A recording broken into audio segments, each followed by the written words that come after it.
Halo everyone, Assalamualaikum warahmatullahi wabarakatuh. Saya Sekila Sulaimah, NIM 411942 dari IAIN Pekalongan akan mereview suatu buku guna untuk menyelesaikan tugas akhir dari Bapak Aditya Nugroho ME selaku dosen pengampu metodologi studi Islam, yaitu dengan judul buku Islam dan Sains Modern, dan yang dibuat oleh Profesor Dr. Sukron Kamil dan diterbitkan oleh Raja Wali Buana Pustaka. Oke, cekidot. Selanjutnya kita akan membahas kegunaan sains modern. Pasti kalian bertanya-tanya kan apa kegunaan sains modern itu. Yang pertama itu sains memudahkan kehidupan manusia.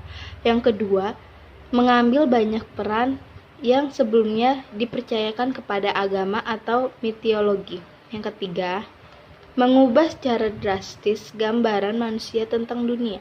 Yang keempat, mengatur pola kerja dan hubungan antar manusia. Yang kelima, kegunaan ilmu agama. Itu adalah kegunaan sains modern di kehidupan kita sehari-hari. Ontologi Barat dan Islam. Ontologi menurut KBII adalah cabang ilmu filsafat yang berhubungan dengan hakikat hidup. Ontologi berasal dari bahasa Yunani yang terdiri dari dua kata, ontos yang memiliki arti ada atau keberadaan, dan logos yang berarti ilmu atau studi. Jadi, secara sederhananya, ontologi berarti ilmu atau studi tentang keberadaan atau ada. Epistemologi Barat dan Islam. Epistemologi Barat adalah suatu bagian dari pembahasan filsafat ilmu. Ia membahas tentang ilmu pengetahuan dari sebuah pertanyaan dan uraian ilmu yang bersumber. Terdapat 3 persoalan pokok dalam bidang ini.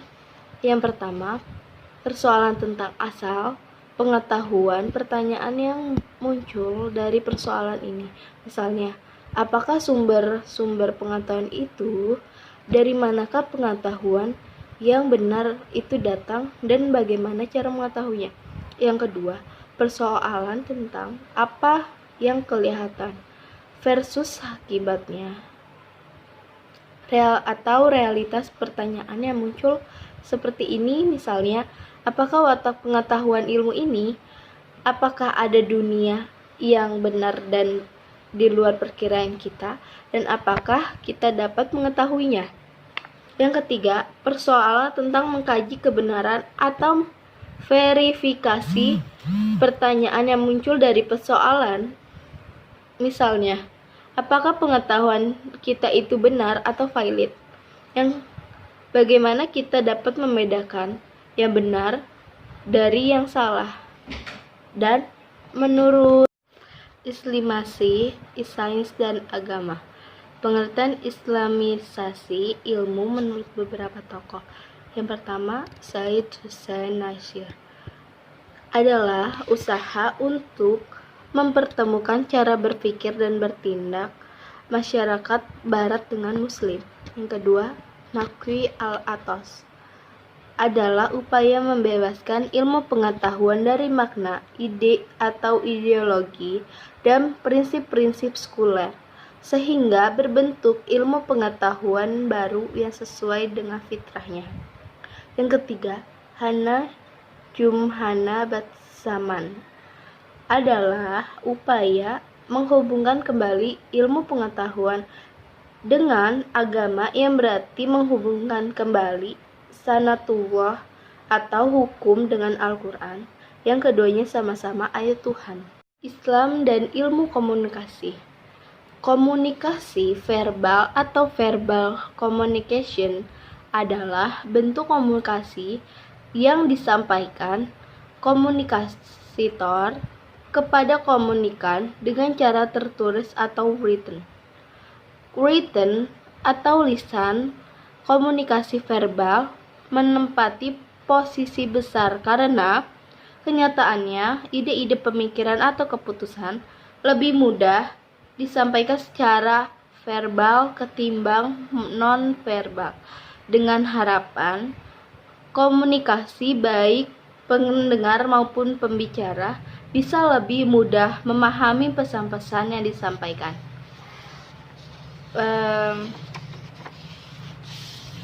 Dalam tradisi pendidikan di dunia Islam, komunikasi verbal merupakan tradisi yang telah berakar sejak ribuan tahun. Tradisi ini mereka terima secara estafet dari generasi ke generasi. Ujung-ujungnya sampai kepada guru utama Rasulullah Shallallahu Alaihi Wasallam yang telah menyampaikan Al-Quran dan hadis secara verbal pula. Dengan tidak menafikan keteladanan secara non-verbal, namun tidak bisa dipungkiri komunikasi verbal ini merupakan bagian dari misi dan tradisi kenabian dalam Islam. Islam, ilmu bahasa dan sastra modern. Maksudnya gimana sih gitu kan? Pasti sastra tidak akan mampu menggantikan agama meskipun peradaban sudah sedemikian modern. Agama justru menjadi pelengkap bagi kehidupan manusia. Benar bahwa manusia sekarang lebih cenderung membutuhkan segala yang instan. Sastra dianggap cara yang lebih instan untuk mengunggah jiwa ketimbang dengan agama. Agama dan sastra dianggap dua hal yang bertentangan, tetapi realitasnya yang terjadi sesuatu tidak demikian. Sastra dan agama sebenarnya senantiasa berjalin berkesinambungan. Al-Quran sebagai kitab suci umat Islam diciptakan dengan tingkat kebebasan dan sastra yang sangat tinggi. Pengisian tentang sejarah penciptaan manusia maupun sejarah Islam dibutuhkan dengan prosa yang begitu apik. Esensi agama sebagai makna ternyata tidak jauh berbeda dengan sastra. Sastra atau sankestra atau sastra secara etimologis bermakna teks yang mengandung instruksi. Dengan kata lain, sastra adalah pedoman. Sastra sebagai pedoman tentu saja berperan dalam memberikan makna, tidak melulu berbicara hanya pada tataran keindahan dan kebebasan. Ada isi dan disampaikan di dalamnya. Sejatinya dengan kebebasan dan keindahan itulah sastra mempresentasikan maknanya. Selanjutnya, Islam, biologi dan modern.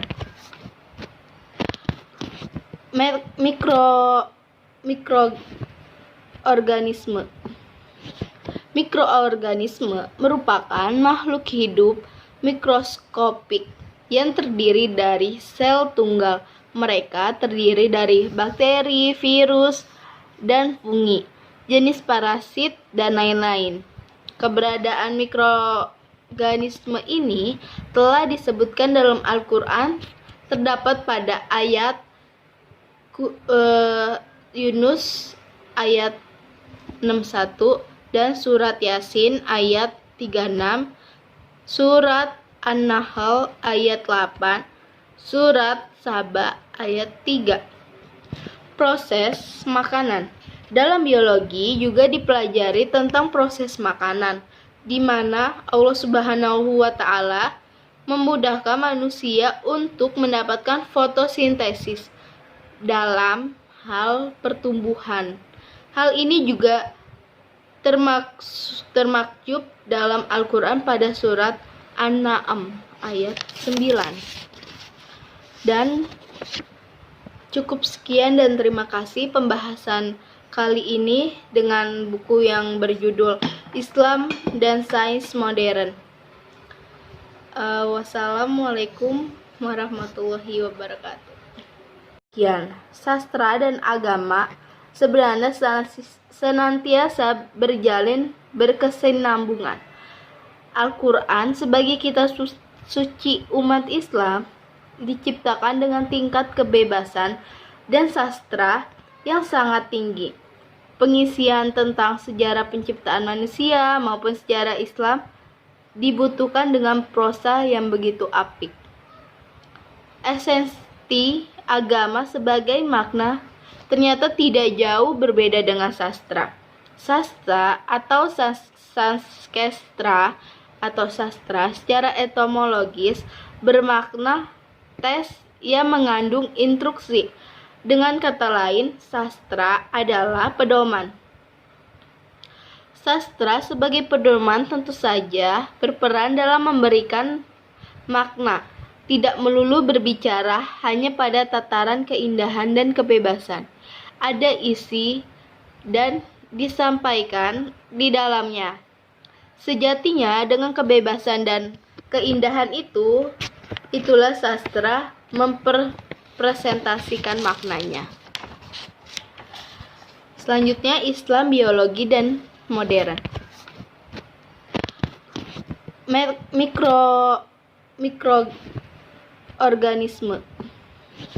Mikroorganisme merupakan makhluk hidup mikroskopik yang terdiri dari sel tunggal. Mereka terdiri dari bakteri, virus, dan fungi, jenis parasit, dan lain-lain. Keberadaan mikroorganisme ini telah disebutkan dalam Al-Quran, terdapat pada ayat Yunus ayat 61 dan surat Yasin ayat 36, surat An-Nahl ayat 8, surat Saba ayat 3. Proses makanan. Dalam biologi juga dipelajari tentang proses makanan, di mana Allah Subhanahu wa Ta'ala memudahkan manusia untuk mendapatkan fotosintesis dalam hal pertumbuhan.